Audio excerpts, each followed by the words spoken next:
A saúde, eu uso o termo saúde, prática médica, medicina, cuidado médico, mas a gente está falando essencialmente de cuidado médico aqui. O cuidado médico, ele precisa ser, se ele quer ser eficiente, ou seja, se ele quer gerar o melhor benefício pelo dinheiro gasto, que é a definição de valor em qualquer coisa, é o benefício pelo dinheiro gasto, é o benefício por um custo incorrido, né? Se a medicina quer fazer isso, ela não tem opção que não seja organizar o cuidado médico como um processo produtivo. Coisas que no mundo real chegam a esse estágio de conseguir ser cada vez melhores e cada vez mais acessíveis para mais gente, são sempre soluções, produtos ou serviços organizados como um processo produtivo. Saúde não é organizada dessa maneira, por razões históricas, é outra coisa que a gente precisa entender. A saúde, ou cuidado médico, institucional, ele tem cento e poucos anos, 120 anos, quando começaram a aparecer as escolas de medicina, quando apareceram as associações médicas de especialidade, etc. Antes disso, obviamente, desde lá de quando se começou a registrar a atividade humana, existe gente dedicada a curar de alguma maneira. Mas não é disso que a gente está falando. A gente está falando da institucionalização da prática médica.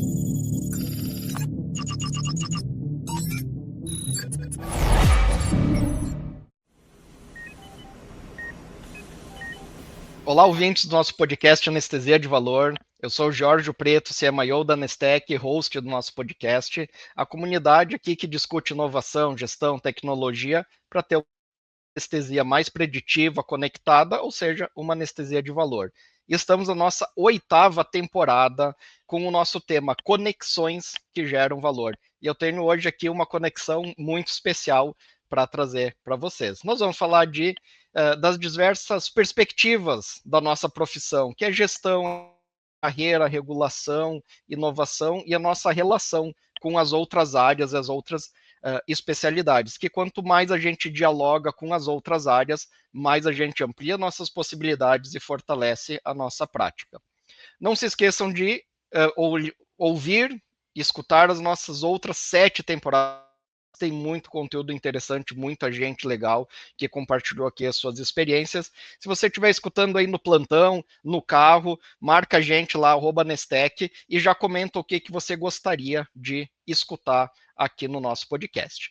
Hoje nós vamos falar sobre desfechos em linhas de cuidado em saúde, obviamente a sua relação com dados. E eu tenho aqui um convidado muito especial, vou dizer que ele me atendeu, eu sigo ele no LinkedIn, adoro os conteúdos dele e fiquei stalkeando para ele conversar comigo, para a gente trazer aqui o Clemente Nóbrega. Olha só, gente, é físico com MBA em Engenharia Nuclear, consultor, palestrante, escritor especializado em inovação, MBA executivo pela UFRJ, cursou Strategic Marketing Management na Harvard Business School, 15 anos como engenheiro nuclear, trabalhando na Alemanha, pioneiro em inovação e gestão de qualidade na Mil Assistência Médica, ficou como 14 anos como diretor de marketing, escreveu seu primeiro livro, Em Busca da Empresa Quântica, em 96, que foi um best-seller, recomendado por vários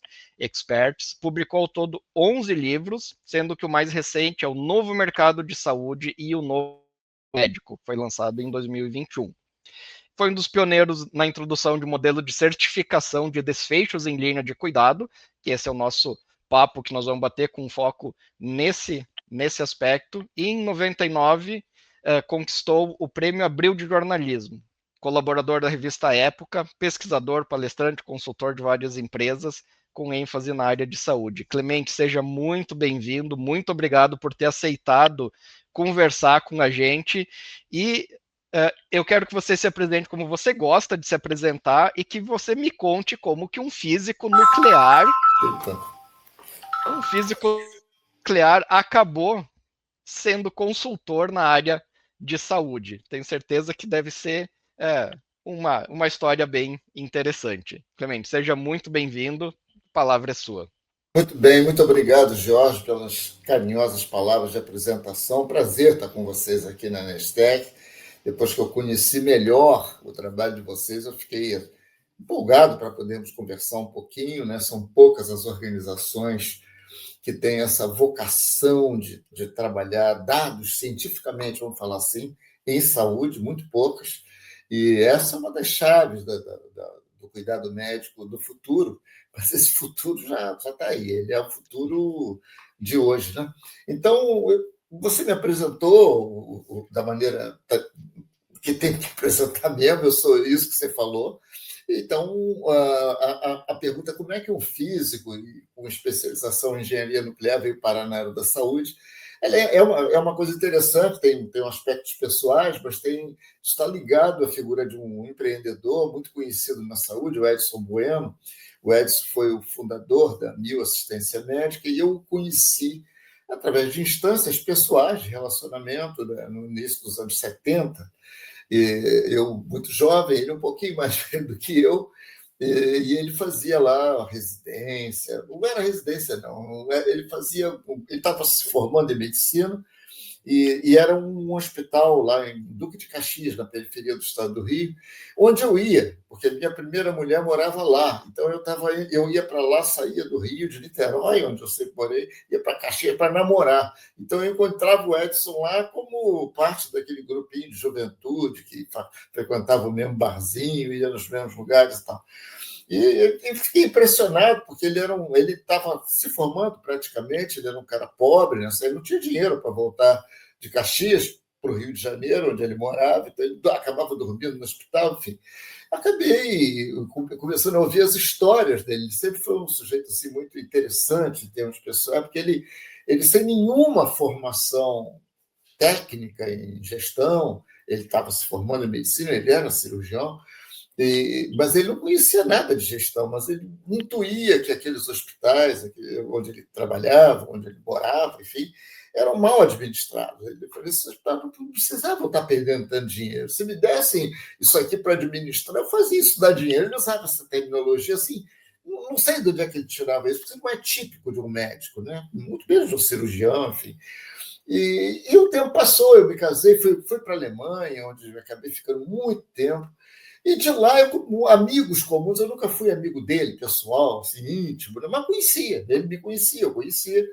E comecei a ouvir notícias de que aquele Edson, falador, que dizer, ele tinha conseguido que transferissem as dívidas de um hospital para ele assumiu as dívidas, e ele fez o hospital dar dinheiro, e ele começou a ganhar dinheiro, ele fez 2 hospitais, 3 hospitais, e ele já era um sucesso no início dos anos 80. O Edson já era um homem rico. Né? Então, em 10 anos, ele colocou em prática uma série de coisas. E em 78, ele criou a Mil, junto com amigos dele, enfim. E em 81, 82, ele me ligou. Eu estava lá na Alemanha trabalhando. Eu trabalhava, como eu não fui para lá estudar, eu fui para trabalhar como engenheiro de usinas nucleares. Alguém deu o meu contato para ele, me ligou dizendo que precisava de uma ajuda, porque ele queria ir à Alemanha para comprar algum equipamento para os hospitais dele. Ele era muito bom negociador, sabia que se ele fosse lá, ele iria conseguir condições melhores, exatamente na Siemens, que era a empresa onde eu trabalhava, no braço de engenharia nuclear da Siemens. Eu ajudei e tal, convivemos um pouco, então, para encurtar uma história que ficou muito mais longa, passei uma semana lá ajudando ele, basicamente como tradutor. Eu não entendia nada que não fosse engenharia nuclear, e ele aí gostou muito de mim, nessa uma semana de convivência. Ele falou: não, você tem que largar esse negócio, larga esse negócio de engenharia, vem trabalhar comigo, nós vamos fazer a maior empresa de saúde do universo. Ele era um visionário. Assim. Eu, obviamente, não levei aquilo a sério naquele momento, mas alguns anos depois eu levei. E acabei indo para a Mil no final de 1987, 88, nem me lembro mais. E aí foi, porque estava meio frustrado com o desenvolvimento das coisas de energia nuclear aqui, e aí fiz uma carreira na Mil, peguei gosto por aquilo, e comecei a estudar gestão. 2 anos depois já era diretor de marketing da empresa, participei daquela fase áurea toda, fui estudar, fui para Harvard, fui para não sei aonde e tal, e que construí uma carreira lá que eu encerrei por conta própria no ano 2000. Portanto, há 25 anos atrás, eu resolvi sair para trabalhar fazendo basicamente o que eu faço hoje, que é a consultoria. Eu sou essencialmente um pesquisador, mas que gosto de desenvolver soluções práticas e gosto de ver o resultado prático das propostas que têm um bom embasamento, vamos dizer assim, técnico. É isso que eu faço. Eu sou uma pessoa que busca construir ferramental para que organizações atinjam resultados, que é a essência da gestão, mas a partir de uma visão sempre muito engenheira, vamos dizer, muito física. É esse o meu trabalho. Muito interessante, né, essa história, né? Mas a gente percebe uma participação de engenheiros de produção, essas pessoas com uma visão mais de processo mesmo, de uma não processo, não uma linha de montagem em si, que é um tipo de processo, mas a gente vê cada vez mais engenheiros e pessoas com esse tipo de visão participando da saúde, porque a saúde ela é muito pouco linear. E eu, com a minha cabeça de programador, eu tento buscar o algoritmo, a sequência, e é mais difícil. E eu Exato. imagino que os engenheiros eles vêm com essa mesma ideia, não, tem que entrar o insumo, vai sofrer uma série de transformações Exatamente, e no final exatamente. você tem que ter um resultado. A gente Jorge, sabe que você tem a variação biológica, mas o conceito ele tem que ser esse. exatamente, Jorge, é exatamente isso. A saúde, eu uso o termo saúde, prática médica, medicina, cuidado médico, mas está falando essencialmente de cuidado médico aqui. O cuidado médico, ele precisa ser, se ele quer ser eficiente, ou seja, se ele quer gerar o melhor benefício pelo dinheiro gasto, que é a definição de valor em qualquer coisa, é o benefício pelo dinheiro gasto, é o benefício por um custo incorrido, né? Se a medicina quer fazer isso, ela não tem opção que não seja organizar o cuidado médico como um processo produtivo. Nós podemos passar aqui milhões de programas falando nisso, e eu estou falando assim com um ar assim de autoridade e tal, mas não precisa acreditar nisso. Tem uma lógica nisso que a gente está falando. Coisas que no mundo real chegam a esse estágio de conseguir ser cada vez melhores e cada vez mais acessíveis para mais gente, são sempre soluções, produtos ou serviços organizados como um processo produtivo. Saúde não é organizada dessa maneira, por razões históricas, é outra coisa que a gente precisa entender. A saúde, ou cuidado médico, institucional, ele tem cento e poucos anos, 120 anos, quando começaram a aparecer as escolas de medicina, quando apareceram as associações médicas de especialidade, etc. Antes disso, obviamente, desde lá de quando se começou a registrar a atividade humana, existe gente dedicada a curar de alguma maneira. Mas não é disso que a gente está falando. A gente está falando da institucionalização da prática médica. E essa perspectiva histórica explica muito de por que o cuidado médico, a saúde e tal, é como é hoje.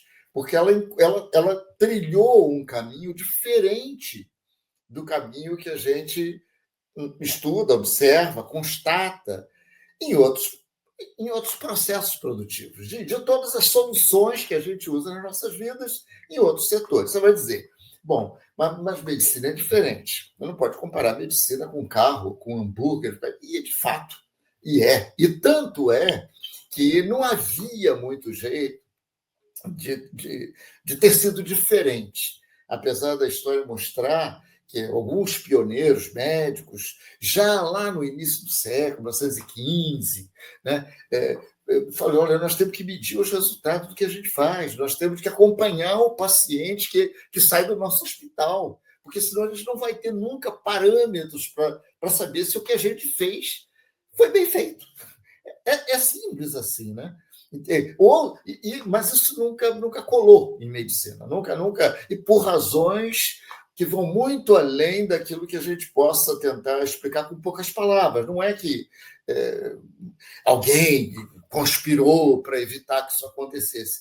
Não havia tecnologia para isso, as organizações médicas tinham sido organizadas de maneira a centralizar cuidado médico em hospital, mais ou menos como uma fábrica, né?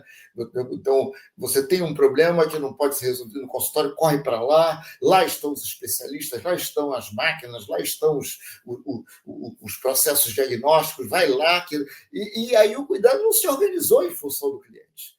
Não dava para ter se organizado mesmo, é tolo, a gente deviam ter organizado. Isso é equivalente a dizer que há 100 anos atrás as sociedades deveriam ter optado pelo motor elétrico e não pelo motor explosão, porque agora, está vendo, nós temos aí a sociedade toda lutando contra o carbono, não sei o quê. Isso é bobo, é tolo, isso é ignorante.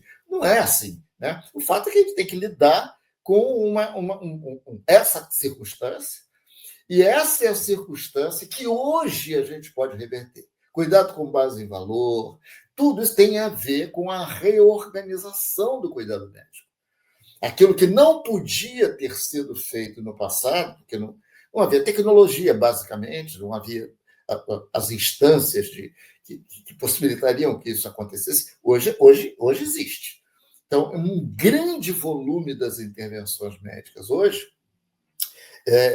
pode ser codificado e organizado em processos de cuidado, processos produtivos, ou seja, desde a entrada da matéria-prima, me permitam falar assim, né?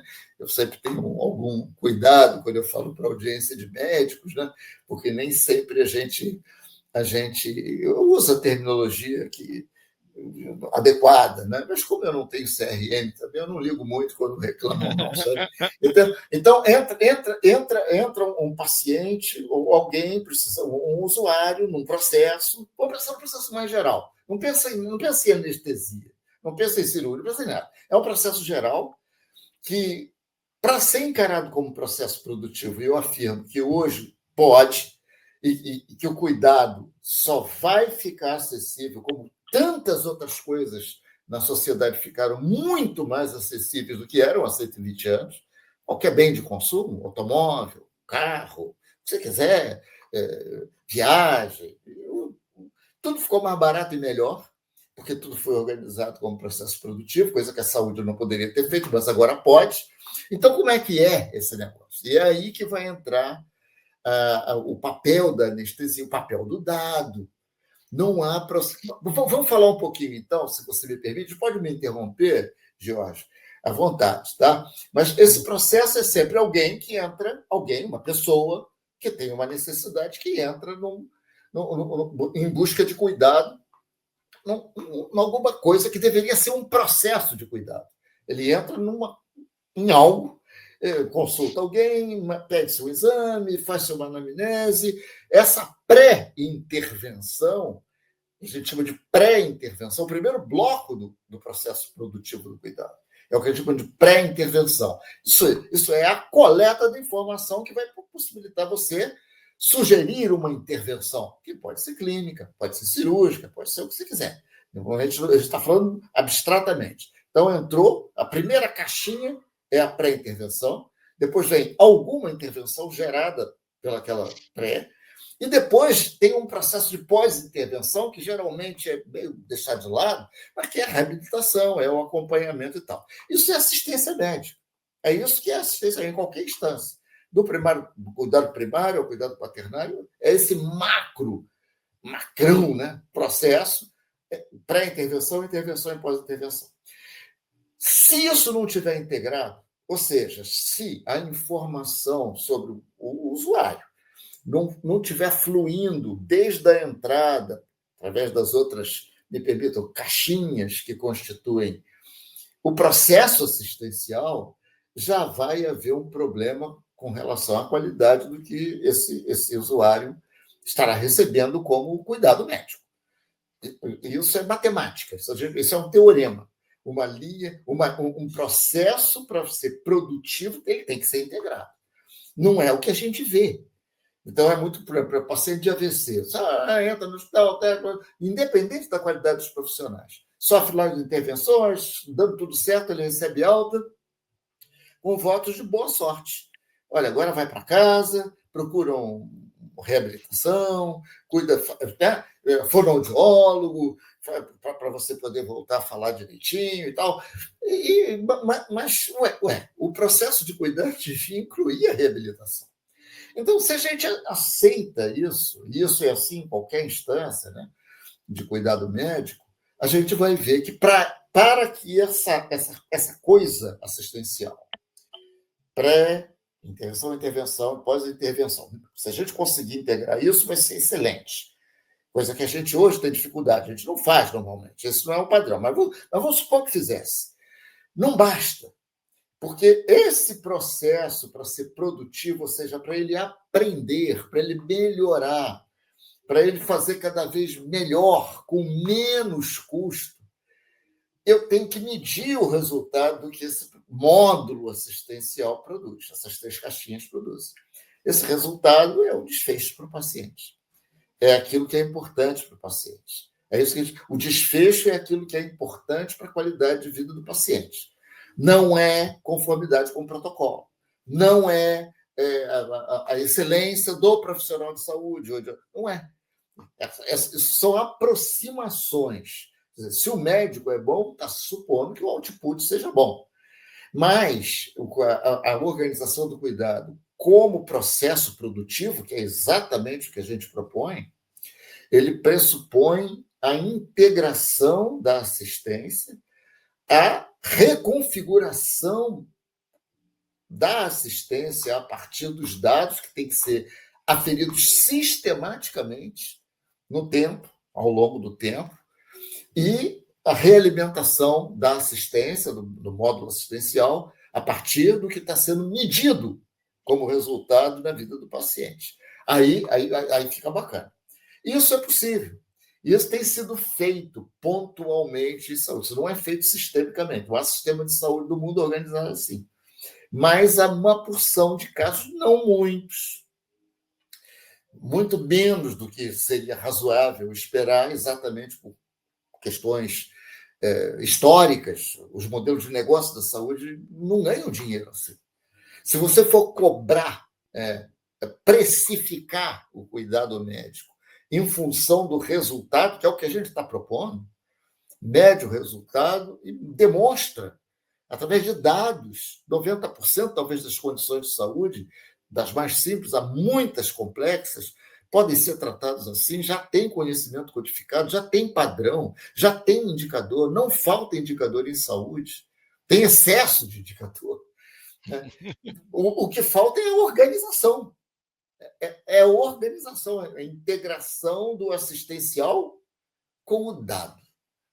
Sem dado, então tem 2 módulos, o processo produtivo da saúde, do cuidado. Um é assistencial, é o médico integrado com outros médicos, não é o bambambam, que também é algo contra a cultura historicamente. Não se está ali tem um médico espetacular, alguém que estudou fora, não é isso. O que gera valor em saúde é o time integrado. São aqueles 3 blocos integrados pela informação. Então, aqui já tem uma primeira camada de informação, tem um primeiro grande desafio, que é fazer com que os vários prestadores, imagina, dor lombar, ortopedia, radiologia, neuro, não sei, é um monte de coisa que está em cirurgia, anestesia, prótese, é um monte de coisa que tem que estar envolvido ali e trabalhando em conjunto, e sem informação isso não pode acontecer. Então, eu preciso integrar pela assistência internamente, né, como um time assistencial, e tem que medir os resultados que esse time produz sistematicamente. A partir daí, a gente pode falar em valor. A partir daí, os preços podem cair. É assim que o preço cai na economia, né? É fazendo muito de uma coisa e aprendendo. Tudo isso é estranho, e já voltando para você, Jorge, que senão vou falar demais, né? É evidente a minha empolgação aqui com esse tema, né? Isso é possível. Não tem mistério técnico. Não falta mais tecnologia como faltava antigamente. Ciência de dados, inteligência de dados, analíticos, inteligência artificial.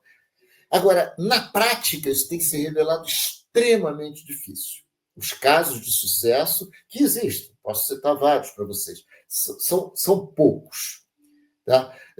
Se você olhar aí pelo mundo, quem opera assim, quem trabalha assim, não operar não é no sentido de realizar uma cirurgia, mas quem funciona assim, são relativamente poucos. Né? São linhas de cuidado, para começar, são linhas de cuidado específicas.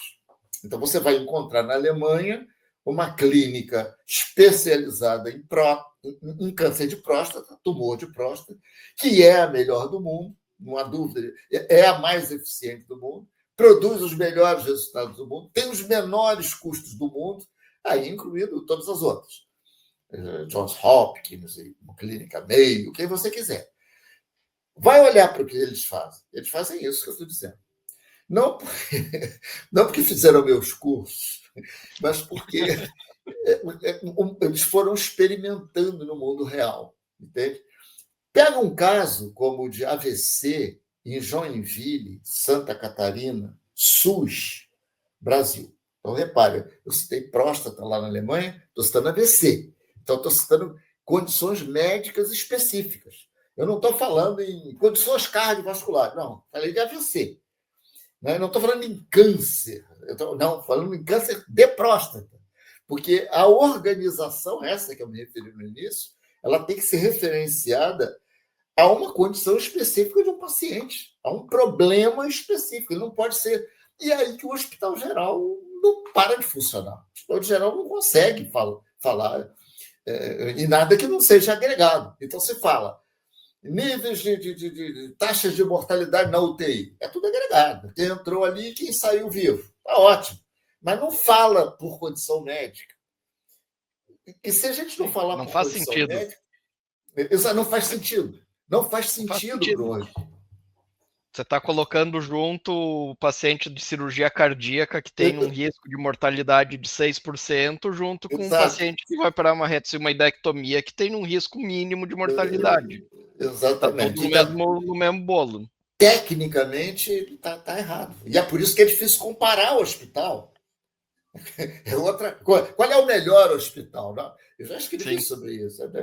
Não, a Redditor diz que é ela, o Einstein diz que é ele, o Cine diz que é não sei o quê. Aí aparece um ranking internacional que diz que o Einstein é o melhor hospital do Brasil, e depois vem um monte que a gente conhece, Sírio, Samaritano, não sei o quê. Não tem nenhum da Redditor. Aí a Redditor publica outro ranking internacional, dizendo que a Redditor é a organização, aliás, acho que é o mesmo, né? Diz que ninguém considera, não tem estudo da Redditor nesse ranking, primeiro que eu falei como melhor, mas é a mais respeitada. Está na frente de todo mundo. Que negócio é esse? Que informação que isso dá? Para usuários, para pessoas como eu, você não, porque você é médico, mas leigos, eu, minha mãe, meus irmãos, como é que a gente coleta informação, aprende a decidir, ou decide digamos assim, com inteligência, né? Para onde ir numa certa condição, onde é que se obtém os melhores resultados em câncer de próstata, ou de mama, ou não se tem essa informação, porque nunca se mediu. Mede-se. Não se tem informação e nem o plano, o convênio não tem informação. Exato. As redes que são plano mais hospital, ela não sabe em qual hospital ela tem melhor resultado para determinada situação, e aí a gente fica andando em círculos. Né? Exatamente, Jorge. Olhando ainda historicamente, a gente tem um modelo de saúde que ele é hospitalocêntrico. Então, ele é centrado no hospital. Exato. E para você ter uma redução de custo, porque o hospital foi ficando cada vez mais caro, a gente começou a buscar a deshospitalização precoce. Exatamente.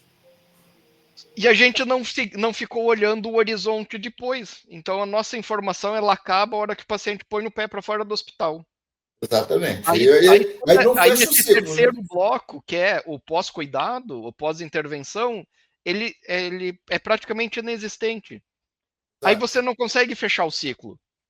E repara, Jorge. Aí você fica tentando reduzir custo até o paciente sair do hospital. Exato. Só que isso pode ser um aumento de custo. Exatamente. É perfeito. Você está colocando com perfeição. Eu não teria nada. Exatamente. Então, o custo não pode cair. O custo não vai cair. é uma afirmação que também tem base técnica, não é? Porque estruturalmente a saúde está organizada de uma maneira que impede a geração de valor. Esse processo de aumentar o benefício ao mesmo tempo que se reduz o custo, que existe em todos os outros lugares. Pega um automóvel hoje, qualquer um, pode ser o mais vagabundinho que existe aí, é um automóvel infinitamente melhor e infinitamente mais barato do que o que havia no início do século XX. Só fazer as correções, câmbio, dinheiro, não sei o que você vai ver. Isso aconteceu recorrentemente aí na economia, né? E não acontece em saúde por causa disso. Então, o desafio ele é grande. Para a gente não ficar só fazendo catarse, né? de reclamar que não funciona, o plano de saúde não aceita, o outro não paga. Não, a gente tem que sair disso. Esse é o meu trabalho. Quer dizer, como é que a gente demonstra que é possível fazer um cuidado melhor e mais acessível. Então, eu citei esse exemplo do João Vasque, da linha de cuidado do SUS em Santa Catarina, lá, ele é caso internacional, provavelmente é a melhor linha de cuidado de AVC do mundo. Se fosse um business, seria o líder do mercado de AVC, porque os custos são menores e os resultados são espetaculares, resultados medidos. Eles acompanham cada paciente durante 5 anos. Eles usam dado de uma maneira que... E aprenderam tudo sozinho. Ninguém leu o livro do Michael Porter, ninguém fez curso com Clemente Nobre. Então, mas são exemplos do que eu chamo de medicina heróica. Né? Eles são médicos que não aceitaram ver gente morrendo que não precisava estar morrendo. Na minha linguagem de leigo, é isso. Está bem documentado. E eles então começaram a experimentar, medir coisas. Será que está havendo uma epidemia de AVC aqui, para tanto AVC? Aí chegaram, digamos assim, organicamente, intuitivamente, a ideia de que nós precisamos medir coisas, nós temos que descobrir a origem disso, nós temos que levantar o histórico, digamos assim, o perfil de risco da população ali, naquela região, para a gente poder prever ou interferir precocemente nas situações que vão levar ao AVC. Eles fizeram isso tudo durante 30 e tantos anos. Nós não temos mais esse tempo, tanto tempo. E hoje são casos internacional, etc. Né? Então, há muito para se falar sobre isso. Sim. Eu gravei um podcast com um dos médicos envolvidos aí, com o doutor Pedro Magalhães? Com Pedro Magalhães. Pedro Magalhães. Acho que é a terceira temporada tem um episódio o vídeo dele é muito bom, recomendo. Nos meus cursos eu mostro esse como um caso de sucesso. Eu sou anestesista aqui em Joinville, eu faço anestesia para ele, eu participo do procedimento, né? Eu trabalho aqui junto com ele. Sim, é meu amigo, tem vários trabalhos que a gente acabou fazendo juntos. E qual que é a grande questão? Eles têm mais de 25 anos de dados estruturados, seguindo o paciente 5 anos depois do AVC, que é o que a gente estava falando. É o pós-intervenção avaliado por 5 anos. Exatamente. Cara, aí você não fica fazendo firula mental. Você vai lá, olha o que a gente fez, o que a gente deixou de fazer e olha qual foi o resultado que tem depois. Eu fiz a minha formação na Universidade Federal de Pelotas, que é o maior estudo de corte médica. Eles acompanham pessoas que nasceram nos anos 80, eles acompanham até hoje. São 45 anos acompanhando, já tem os netos dos pacientes que eles avaliaram do pré-natal. Exato. E isso é um conceito que, na minha faculdade, isso era normal, todo mundo sabia. E aí você vem depois, assim, e a gente não segue nada, a gente não sabe o que acontece, acontece depois. E aí a gente não avança. A gente não avança, a gente fica andando em círculos, a gente fica a catarse de sempre, a reclamação de sempre, que o nosso sistema é um sistema de doença, não é de saúde, porque falta verba, e porque o médico é mal formado, porque a ANS não atua, mas as coisas são todas... O sistema de saúde funciona exatamente da maneira que era de se esperar para um sistema que não é desenhado em função de resultado para o paciente. E a grande pergunta, então, é como é que a gente rompe isso, né? Como é que a gente sai disso, né? No nível mais macro, no nível de sistema de saúde, um exemplo muito bom para a gente olhar, para quem acha que isso que eu e você estamos comentando faz sentido, pelo menos faz sentido em tese, olha para o sistema de saúde inglês. O NHS inglês, o National Health System, lá, né? Que é o paradigma de cuidados de saúde pública, pagador, né? O único, sistema universal, 80 anos de sucesso, e agora foi declarado quebrado. Não sou eu que estou falando, eu sou conhecido porque às vezes eu uso umas palavras que não são um pouco exageradas. Eles falaram, the system is broken. E eles então propuseram um programa muito interessante, que eu já comentei lá no LinkedIn, para, em 10 anos, reconfigurar o sistema. A partir de quê? De informação, de dados, a partir de perfis epidemiológicos, e eles são excelentes nisso, eles talvez tenham o melhor banco de dados, né, em termos de país, ou né, de nação, do mundo. E então, eles podem usar, não estavam usando isso, digamos, com esse propósito, mas agora a ideia é essa, é deshospitalizar, é parar de investir em hospital, investir em estruturas de cuidado locais ou comunitárias. Estão tudo lá, não sou eu que inventei nada.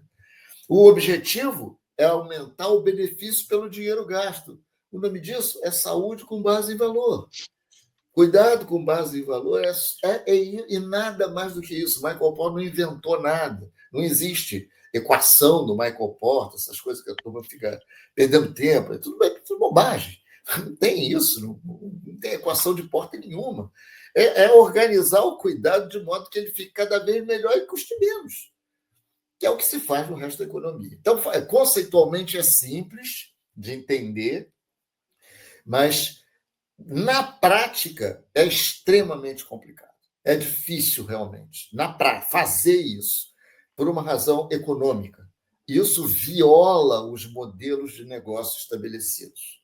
Ou seja, as organizações de saúde, os hospitais, as redes diagnósticas, etc., mesmo as farmacêuticas, enfim, elas tenderão a perder dinheiro se fizerem isso. Reparem, simplificando talvez excessivamente a coisa, isso não pode ser uma mudança que se dará de uma hora para outra. Isso é um investimento. Exatamente, perfeitamente análogo com o que está acontecendo com a transição da sociedade do carbono para a sociedade verde. Não dá para ficar investindo em combustível fóssil como a gente vem fazendo desde sempre. Então, isso aí vai levar o planeta à ruína. Mas também não dá para desligar isso de uma hora para outra e decretar que tudo vai ser verde, porque as estruturas de produção no mundo param. É isso, esse é o problema. E está faltando, digamos assim, para que isso avance no nível mais macro, como está acontecendo no Reino Unido, que haja lideranças políticas capazes ou interessadas em discutir isso. Não há. No Brasil não há. Esse não é um tema da agenda dos políticos. Não. Segurança, sei que isso vai entrar na campanha eleitoral. A própria questão ambiental, mudanças climáticas, seca, enchente, não sei o quê, está todo mundo, não, vai ter coisa, tem a COP, mas em saúde não. Eles acham que basta ficar discutindo o rol da ANS, se vai botar o medicamento, se não vai, se o critério de reajuste vai mudar, se o velho vai poder ser reajustado, se o plano popular pode ser aceito. Tudo fora de esquadro, está tudo fora de esquadro. Então, não vamos ficar esperando também o governo, porque o governo tem lá o timing dele. E eu estou propondo, então, para tanta gente que está interessada, tem muita gente estabelecida, indústria farma, por exemplo, farmacêutico, boa parte, muita gente, mesmo hospitais que têm interesse em desenvolver projetos piloto para demonstrar isso, e muitos têm atividades nisso, organizam linhas de cuidado, começam a medir coisas, investem em sistema de informação para possibilitar esse tipo de feedback que a gente está falando, aprendizado, escala, conhecimento, redução de custos. Esses são processos PDCA, isso é PDCA, isso aí é assim que a gente aprende qualquer coisa. A gente faz, vê o resultado do que fez, falei, eu tenho que mudar isso aqui. É assim que a gente aprendeu a falar, é assim que a gente aprende a andar, é fazendo e pegando feedback do mundo sobre o que a gente está fazendo. Como a saúde não incorporou isso, não incorpora, não tem o fechamento do ciclo de feedback, não tem ciclo de feedback, então a saúde é puro conhecimento, e isso aumentou muito. Conhecimento sem gestão.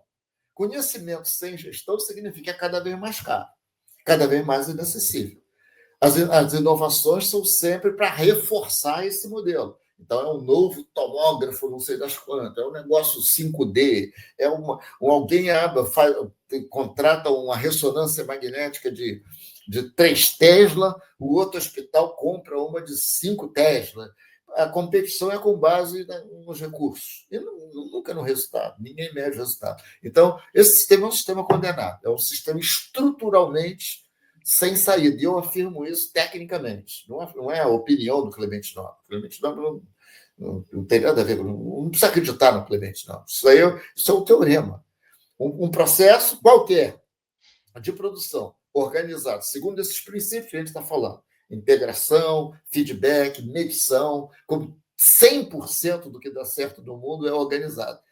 Um processo assim será sempre mais eficiente do que um processo alternativo que não seja assim. É simples assim. É simples assim. É simples assim. A gente fala muito aqui na Nestec, nós somos uma empresa de dados e a gente sempre fala assim, paralelo à jornada do paciente, que agora é o termo do momento, é jornada do paciente. A jornada do paciente, a jornada do paciente. Paralelo à jornada do paciente, tem a jornada dos dados. E eles são indissociáveis. E se você tratasse com o mesmo carinho e cuidado que você cuida do paciente, os dados do paciente, a gente conseguiria fazer isso que a gente está falando aqui. Exatamente. Só que o problema é que a gente cuida do paciente e não cuida dos dados. Exatamente. E aí você vai tendo gaps de informação que te impedem de tomar decisões ou de gerenciar indicadores de maneira adequada, por falta de informação gerenciável, né? Então, a gente tem um pouco de cuidado de falar assim, tem informação. Sim, o cara foi lá e escreveu num campo texto, num prontuário eletrônico, num puxadinho da programação, o que ele fez com o paciente. Exato. Quando você fala da jornada do paciente, esse tempo está em voga realmente, então a gente está. Existe isso, as pessoas se preocupam legitimamente com isso, na falta de dimensão que você está colocando, que é uma dimensão de produção.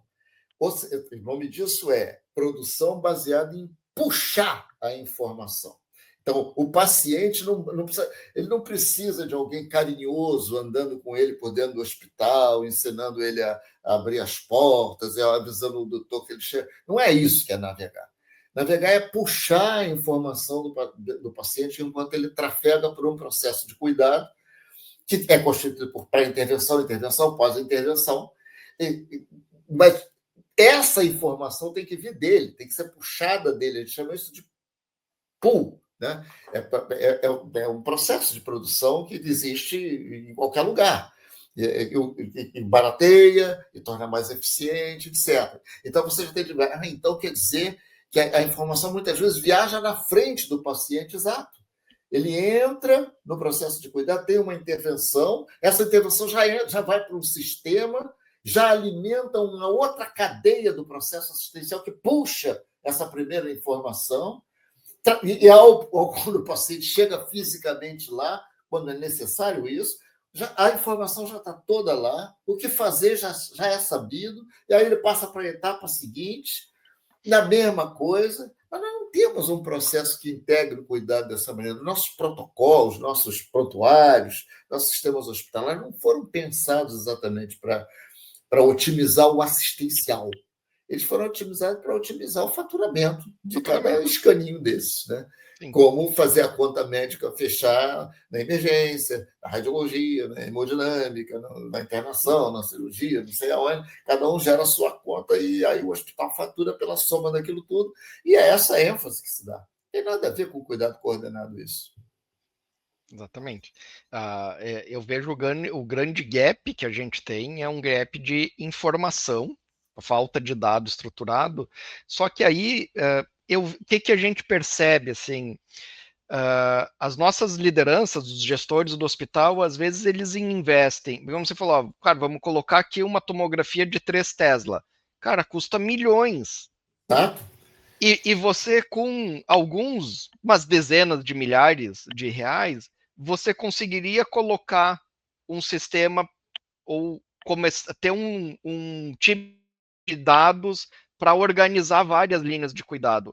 É Tá. um investimento muito menor do que uma série de equipamentos. Então, Exato, inclusive, essas tomadas de decisão uh, sobre aonde investir o recurso do hospital, elas me parecem muitas vezes totalmente empíricas e baseado no que dá marketing, em qual cirurgião que vai exato, reclamar mais, e não em pontos específicos que você vai ter o resultado, que você vai conseguir caminhar nesse caminho.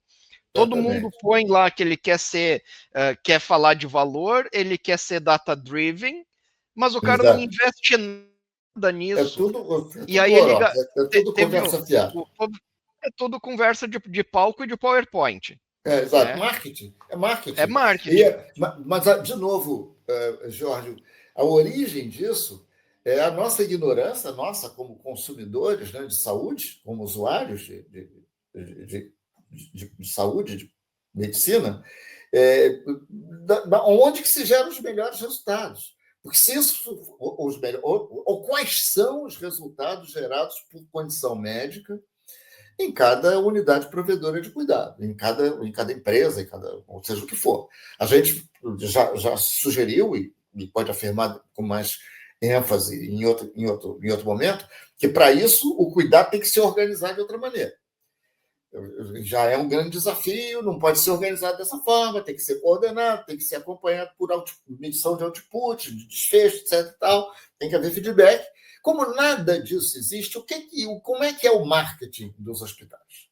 Por isso que eu sou tão crítico desses rankings, de todos eles, qualquer um. Né? E a literatura sobre isso não tem valor nenhum para formar a opinião pública. Mas, como isso não é feito, o que os hospitais fazem? Eles ficam nas lantejoulas, né? Ou bota lá um piano na recepção, faz não sei o quê, e tem spa, e tem não sei o quê. Legal, isso aí tudo bem. Mas bota uma ressonância de tristeza. Agora nós temos o melhor.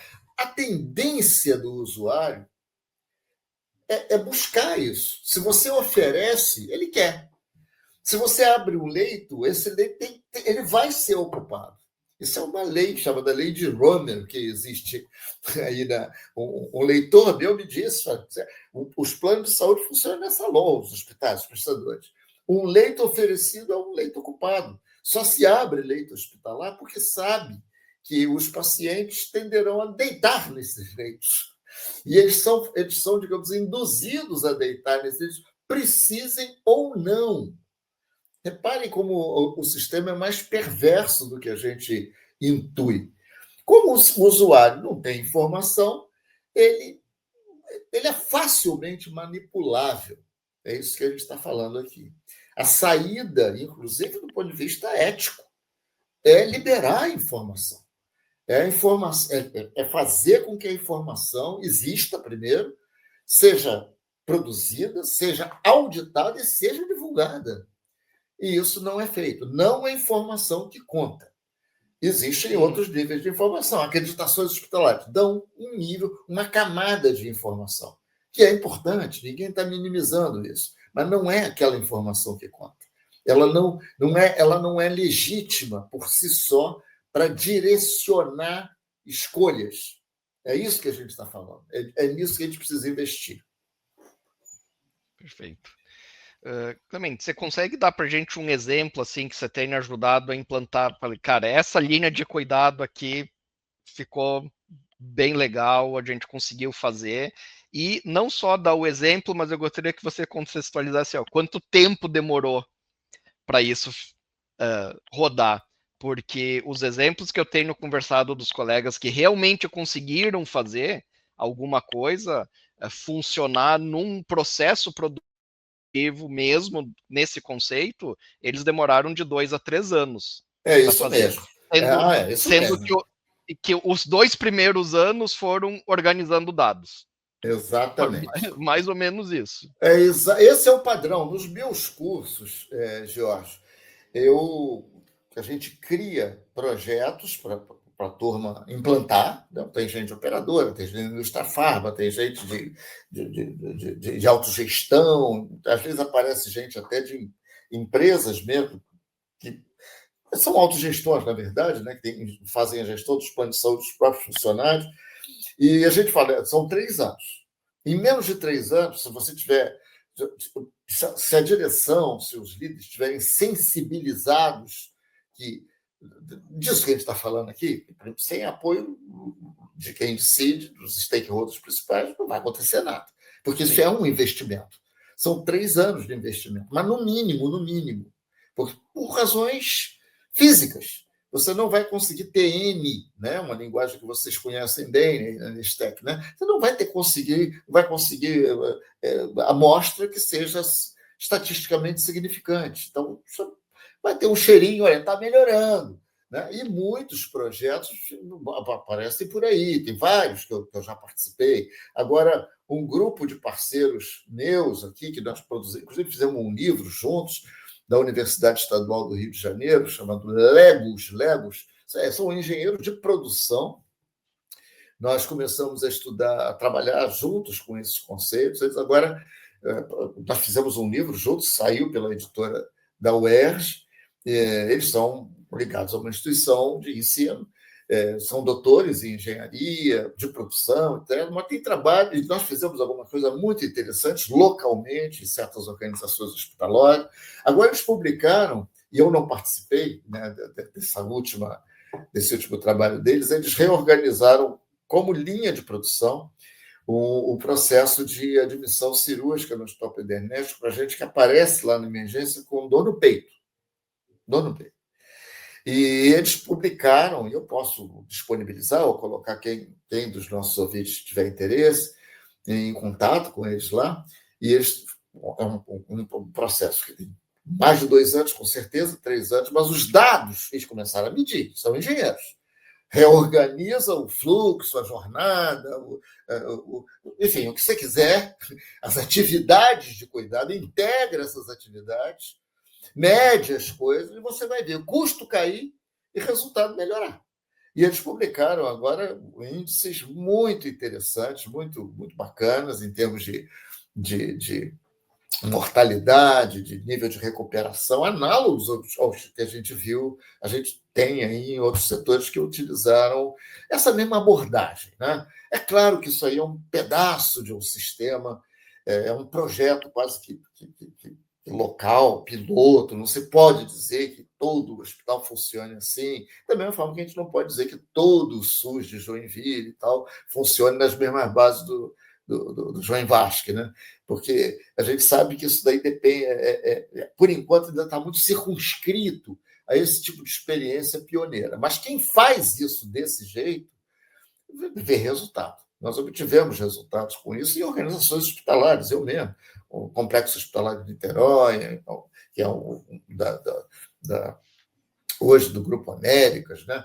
Em processos de cuidado em outros lugares, algumas operadoras começaram a obter resultados importantes em linhas de cuidado de ortopedia, nós participamos também, algumas até patrocinadas pela Mil lá atrás, enquanto ainda eles ainda eram da UHG, da United Health, agora não são mais, mas essas coisas tendem a ser descontinuadas, e espero que não, nesse caso da UERJ, né? Porque acaba-se que demora demais, o investimento não demora a amadurecer, o olhar dos investidores, principalmente o setor privado, é um olhar de curto prazo, é um olhar, olha, você tem que dar retorno em 1 ano. Não dá retorno, então não vale a pena. Há um monte de desestímulos para fazer isso se sustentar. Por exemplo, de novo, a estrutura do sistema faz com saúde suplementar, não privada, não SUS.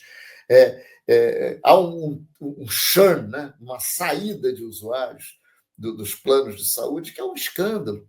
A cada 3 anos muda tudo. Então, a lógica das operadoras, eu vou investir num negócio que vai demorar 3 anos, em 3 anos esse cara que não está mais aqui.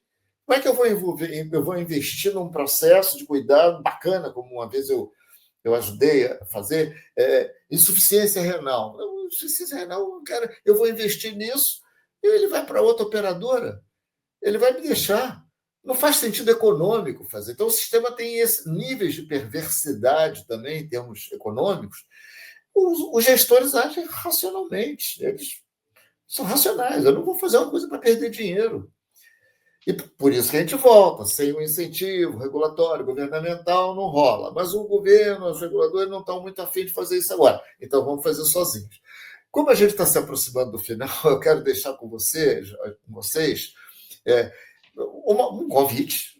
Me sigam lá no LinkedIn, é só deixar. Não estou querendo acabar abruptamente, não. Eu posso falar aqui mais umas 2 horas. Mas antes que eu esqueça, né?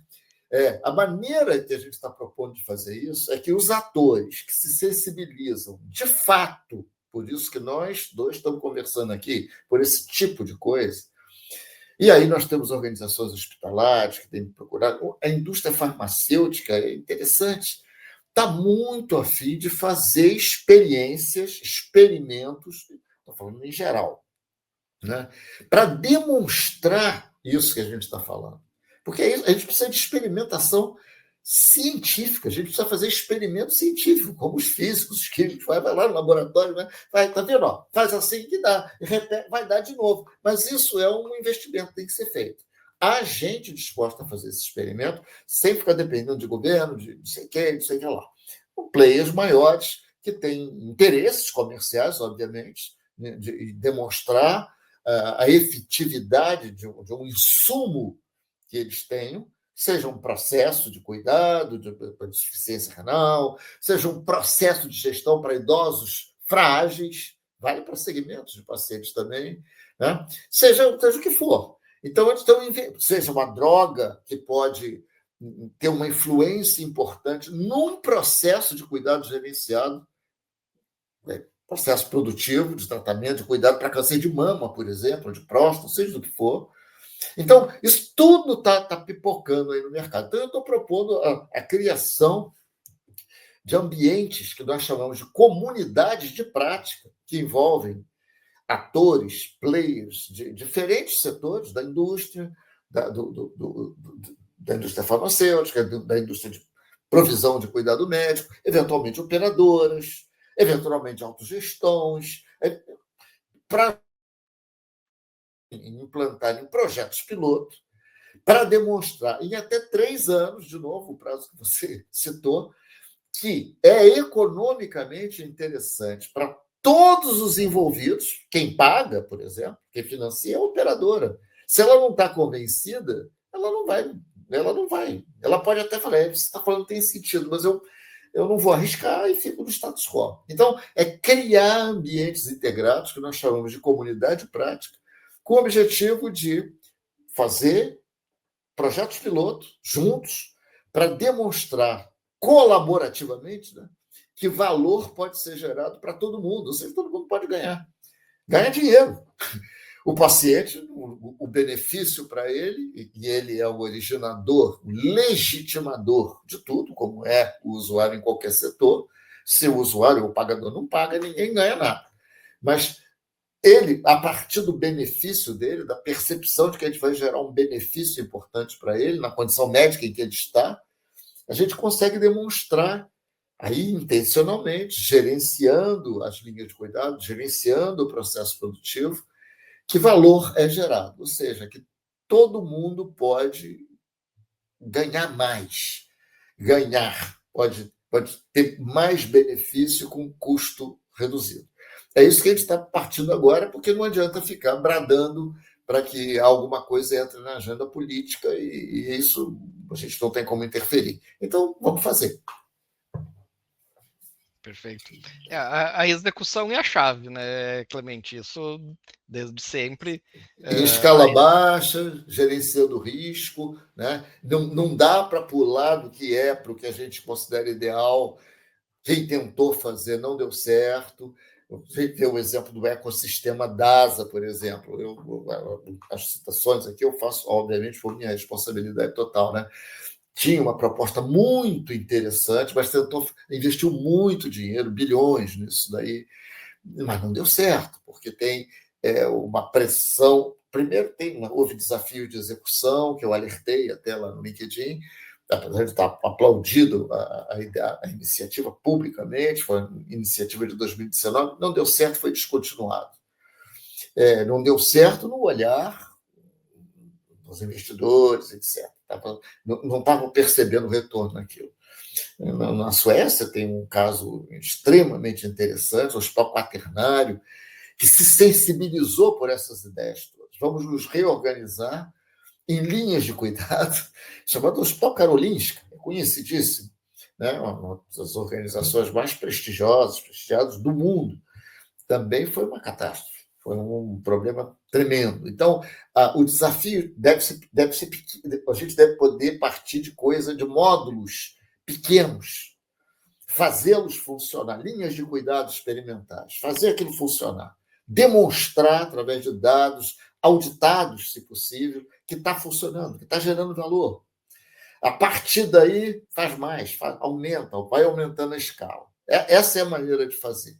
Isso implica em gente que tem apetite para esse tipo de investimento, senão, que é um investimento. Não tem ROI de curto prazo. Tá? Convido vocês para, dentro de uma semana, no máximo, vai estar no LinkedIn um artigo que eu escrevi, um novo artigo, que trata exatamente disso. O nome é Cuidado como Processo Produtivo. Como é que nós vamos demonstrar que é possível gerar valor adotando essa perspectiva que estamos conversando aqui? Ficou bem bacana, já está pronto, eu gosto de ficar um tempinho revendo, e está ligado a essa ideia de comunidade de prática que eu estou defendendo, que tem em breve também, muito breve, provavelmente menos de um mês, e já vai estar sendo divulgada de uma maneira mais estruturada em termos de comunicação e tal, para quem se interessar em fazer, inclusive para demonstrar viabilidade comercial. Tem muita ideia boa em saúde, muita coisa, usando tecnologia, usando processos de captura de dados e o uso de informação para diminuir sinistralidade, para fazer prevenção.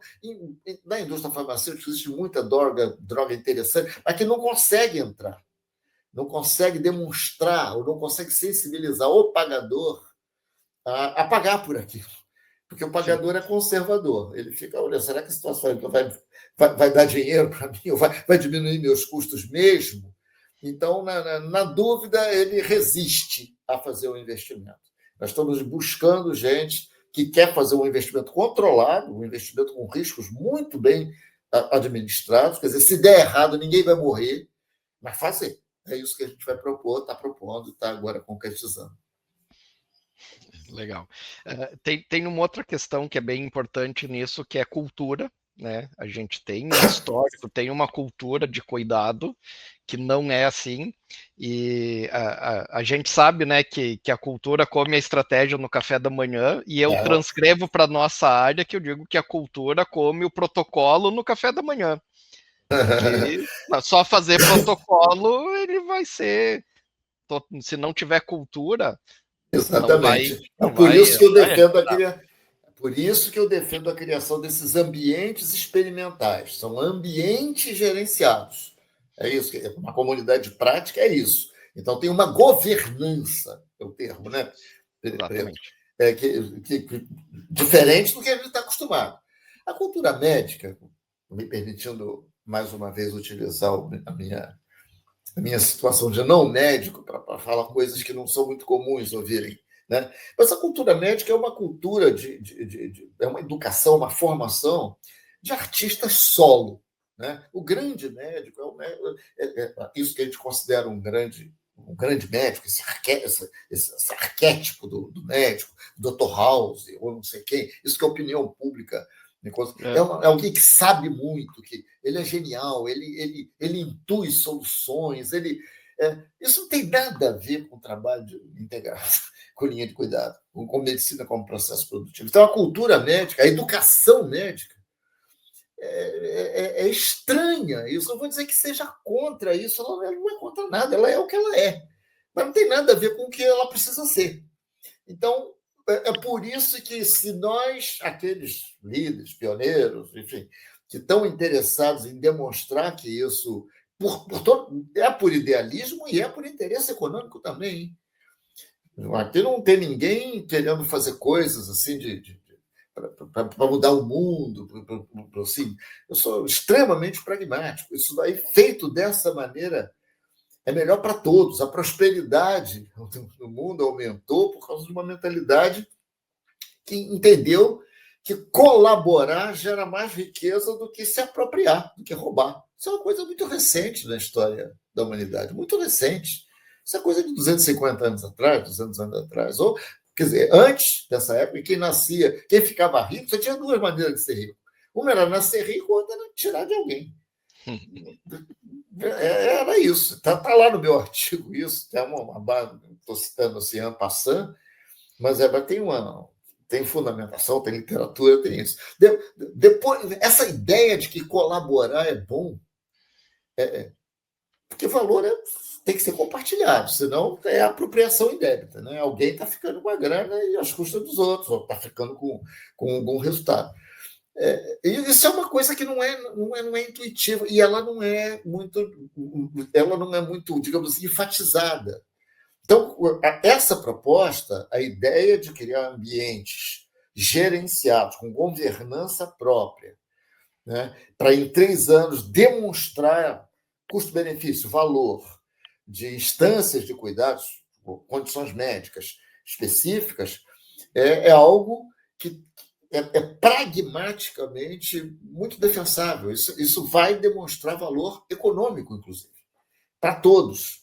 Então, basta a gente ter interesse, se motivar, buscar mais informação, e eu estou à disposição. Os nossos ouvintes aqui podem se comunicar comigo através do inbox do LinkedIn, né, Preto? É só chegar lá, botar lá no LinkedIn Clemente Nóbrega, lá na barra de busca, vai cair lá no meu feed, lá na minha página, me manda um inbox lá, uma mensagem, que a gente dá todas as informações. Isso vai ser mais divulgado, como eu disse, a partir agora, já desse mês, início do mês de novembro, no máximo, mas já quem se interessou por isso, já tem muita literatura, eu estou trabalhando quase que em horário integral na produção, digamos assim, de conteúdos tecnicamente bem embasados, com referências, com literatura, né? Não é opinião, não é exortação, nós estamos tentando demonstrar tecnicamente, quase como se fosse um teorema matemático, que fazer assim vai gerar um resultado muito diferente do que a gente tem, que pode ser melhor para todo mundo. Como vai ter que começar com baixa escala, isso não é atraente para todo mundo no momento. Então, não é se esperar que o big business da saúde, todo mundo vai correr para isso. Não vai. Mas é quem está interessado em se preparar, ou dar mais do que se preparar, dar os passos iniciais dentro de uma lógica de cuidado que, em muito menos de 10 anos, 10 anos foi o prazo que o sistema inglês deu, mas em muito menos de 10 anos, nossa previsão aqui, usando nossos modelos, em 5 anos, até 2030, nós vamos ter dado concreto da realidade, mostrando uma fração importante do cuidado médico, não é possível quantificar isso exatamente, mas será perceptível a olho nu. Tem alguma coisa em cuidado que está começando a ser aceita e ser comprada pelas pessoas. Em 5 anos. Em 5 anos. Não é que a medicina toda vai mudar em 5 anos. Não é isso. É uma fração, mas detetável. Não é mais aquele, olha, vai mudar tudo. E a inteligência artificial vai acabar com não sei quem. Não é isso, não. Não é isso. Não estou falando disso, não. Estou falando de modelos de cuidado comercialmente viáveis, já detetáveis em 5 anos. A gente sabe que o sistema está em busca de sustentabilidade. Essas fusões entre hospitais e operadoras estão buscando muito essa questão de sustentabilidade. Quem acompanha, vê que nos últimos 10 anos, ano a ano, o pagamento por serviço, fee for service, ele está diminuindo ano após ano. E uma das alternativas, que é uma tendência clara, é a busca por linhas de cuidado integrado, a navegação, dá o nome que é a busca pelo cuidado de valor. Eu queria, para encerrar, deixar aqui, pegar esse finalzinho que você falou, que em geral o médico, ele realmente é aquele profissional solo. Aí eu queria puxar a brasa para o nosso lado, porque o anestesista claro, sozinho, ele não faz nada. O anestesista, ele é, por definição, um profissional multidisciplinar. O intensivista e o anestesista, eles são, a gente se vê hoje, a gente coloca o anestesista como o médico coordenador do cuidado perioperatório, que por definição, ele é multidisciplinar, e o perioperatório, ele começa quando se indica a cirurgia e ele acaba com a reabilitação funcional do paciente. Esse é o contexto que a gente coloca, e é essa posição que o anestesista ele tem que tomar, que é o anestesista de valor. Ele tem que sair lá da sala fria e escura só fazendo a medicação e registrando num papel. Ele tem que se empoderar dos seus dados, cuidar de todo o perioperatório, e aí sim, e conversar com os gestores e conversar com as pessoas, porque nós somos na linha de cuidado anestésica cirúrgica, nós somos temos o papel fundamental da coordenação do cuidado perioperatório. Essa função é exclusivamente do anestesista, não vai ter outro profissional que vai fazer isso. Então, nesse futuro que você está colocando de 5, de 10 anos nessa transição, o anestesista terá um papel fundamental. Muito bom, Preto, muito bom, Jorge. Quando você me convidou para vir falar aqui, essa informação que essa fala que a gente teve nas nossas preparações aqui, me sensibilizou muito, porque até então, inclusive a literatura mais metida besta, né, cita muito o papel do cirurgião, por exemplo. O cirurgião tem que fazer essa coordenação e tal. Mas você me chama a atenção, não o anestesista naturalmente é. Eu nunca tinha pensado nisso, né? Então eu gosto de aprender, e faz sentido total, porque ele é antes e depois, e nós estamos falando exatamente de uma coisa que é pré e pós. Então, muito legal. Vocês estão de parabéns, é um prazer aí, se a gente puder conversar mais, eu estou à disposição. Clemente, queria te agradecer, muito obrigado. Muito obrigado por tudo. Eu conversei com o Clemente pelo LinkedIn, segui ele, acompanhei, mandei o inbox, ele me atendeu, a gente acabou conversando, estamos aqui. E eu queria lembrar aos nossos ouvintes que ficaram até o final, não se esqueçam de ouvir as nossas outras 7 temporadas, tem muito conteúdo interessante, muito conteúdo fundamental, se você quer ser um anestesista de valor mesmo. Clemente, muito, muito obrigado. Eu que agradeço. Até a próxima. Até a próxima, meu amigo. Um abraço.